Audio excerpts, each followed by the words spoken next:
عاوزاك بقى يا دكتور تعمل لي فينيرز زي بتاعت ياسمين صبري. حاضر. وانا يا دكتور كنت عايز اعمل سناني زي ظافر عبد. اؤمر.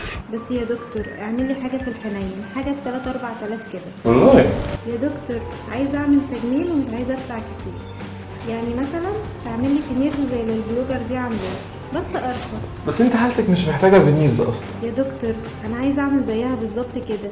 يا سلام، بس كده؟ هي قالت في الفيديو انها عملت فينيرز، انا عاوزه منه بس ارخص.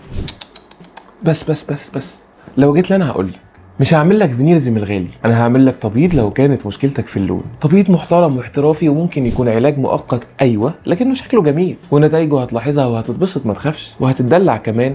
اقل من فلوس الفينيرز، بدل ما اعمل لك فينيرز اي كلام وترجع لي ندمان. ولو مشكلتك في الفراغات انا هعمل لك حاجه اسمها كومبوزيت فينير. الكومبوزيت فينير ايوه ممكن تكون مش احسن حاجه كعمر افتراضي، وشكلها ممكن ما يكونش في نفس مستوى الاي ماكس فينيرز، لكن نتيجتها سريعه وسعرها ارخص ومش وحشه، مش حرمك من اي حاجه، وهتحس بالفرق الكبير جدا قبل وبعد. اما بقى لو انت اسنانك مكسوره او بايظه خالص، فممكن تعمل كراونز عليها، تلبيسات. هو صحيح اغلى شويه من التبييض او الكومبوزيت فينيرز، لكنها ارخص من الاي ماكس فينيرز. والله العظيم انا مدلعك. وبعدين انت اصلا مشكلتك في اللثه، فممكن هنا نعمل لك تجميل للثه وبالليزر كمان. احدد لك شكل اللثه بحيث يكون في نسبه وتناسب ما بين حجم اللثه وطول الاسنان، وهو بعيدنا عن الفينيرز الشريره والغاليه. اما بقى لو فرحك قرب ومش عايز غير ان ضحكتك تكون حلوه في اليوم ده، فممكن نعمل لك حاجه اسمها سناب اون. سناب اون او ابتسامه متحركه بتتحط وبتتشال بسهوله، وممكن نعتبرها ابتسامه جاهزه ريدي ميد. يعني ما تخافيش، مش هتكوني زي العروسه تشاكي وانت بتضحكي ولا حاجه، هظبطها لك. صحيح هي ارخص من الفينيرز التقليديه بكتير جدا جدا جدا،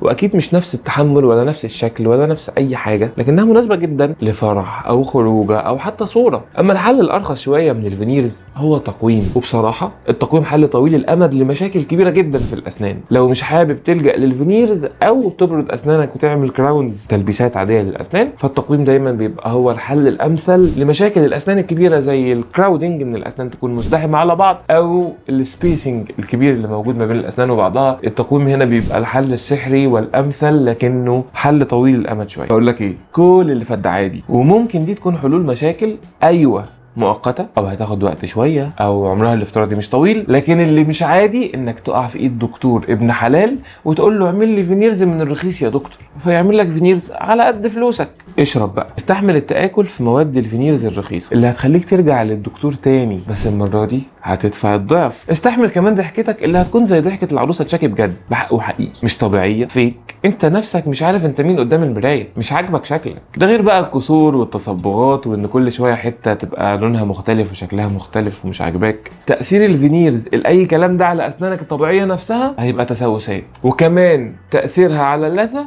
هيبقى التهابات في اللثه وتراجع في اللثه، وحاجه انت مش هتحبها خالص. وقتها هتقول يا ريتني رحت للدكتور اسنان كويس، استخدم لي ماتيريال كويسه وعمل لي شغل بروفيشنال جميل، ابقى مرتاح فيه ومبسوط مره واحده وخلاص، بدل ما انت دلوقتي جاي ندمان. انت مش هتكون ندمان بس، انت هتكون ندمان وهتدفع فلوس اكتر. فمهم قبل اي حاجه تختار دكتور لاسنانك صح، مش اللي كشفه ارخص ومش المشهور في محافظتك او بلدك، لانه ببساطه جدا ممكن يكون مشهور علشان هو شاطر في الزراعه، او يكون مشهور عشان خاطر هو بيعمل روت كانال، حشو عصب، علاج جذور، حشو تجميلي، اي حاجه تانية غير الفينيرز. ممكن يكون بيعمل اي تخصص تاني من التخصصات التانية في طب اسنان حلو جدا، فده اللي مخليه مشهور، لكن مش لازم هيكون مشهور في الفينيرز. الفينيرز ده تخصص حساس جدا جدا، دقيق جدا جدا، بيحتاج حد بيعشق التفاصيل، حد هيعرف يعمل لك ديزاين لايق على شكلك، لايق على شكل وشك، شكله حلو جدا عليك، لكن مش شرط هو ديزاين واحد وشكل واحد لكل الناس خالص. فده تخصص مهم جدا وحساس جدا، وبيحتاج ناس بروفيشنال جدا جدا. فمش اي دكتور مشهور جدا جدا وشاطر